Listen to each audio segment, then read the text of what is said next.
Le monde ne tourne pas rond. Avec l'insolite, Geoffrey vous le prouve. Aujourd'hui, nous allons aux États-Unis. On connaissait le fin du fin, c'est plante à fin.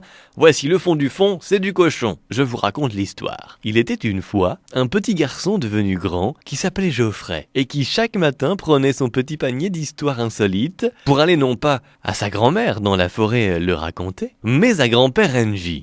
Mais ce matin, alors qu'il cherchait son histoire, il est tombé sur quelque chose d'extraordinaire. Une vente sur eBay. Ah mais pas n'importe laquelle.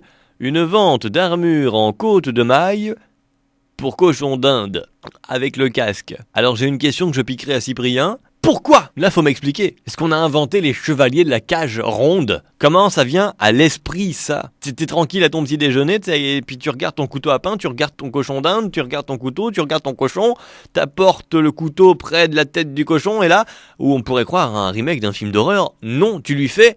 Toi, mon cochon, je te fais chevalier. Qu'est-ce qui se passe dans ta tête ? Une armure pour cochon d'Inde ? Qui c'est qui fait des combats de cochon d'Inde ? C'est un cochon d'Inde, là, il va pas partir faire une quête du Graal. S'il part un jour à la recherche de quelque chose, ce sera de la nourriture au fond de sa cage. 5 $, la côte de maille pour cochon d'Inde. Enfin, ça, c'est le prix de départ, hein. Oui, à l'heure actuelle, on en est à 24 000 $. Sinon, c'est pas drôle. T'en en es rendu qu'en 2013... Une femme coûte moins cher qu'un cochon d'Inde. Mais où va le monde, hein ? Moi, ma femme, jamais elle a dépensé 24 000 $ pour des fringues. Enfin, quoi qu'arrivent les soldes, je vais attendre. Est-ce qu'à ce prix-là, on peut au moins rentabiliser le cochon d'Inde ? On peut l'engraisser, ça se fait au barbecue, il y a quelque chose, non ? C'est du cochon d'Inde. Est-ce que c'est halal, ça, d'ailleurs ? Je me pose la question, moi, ce matin. Alors, bref, pour terminer l'histoire, notre petit Geoffrey dans la forêt, il a croisé un gros méchant cochon d'Inde caché derrière un arbre, et puis il a pas pu raconter l'histoire à son grand-père NJ. Voilà, c'est dommage.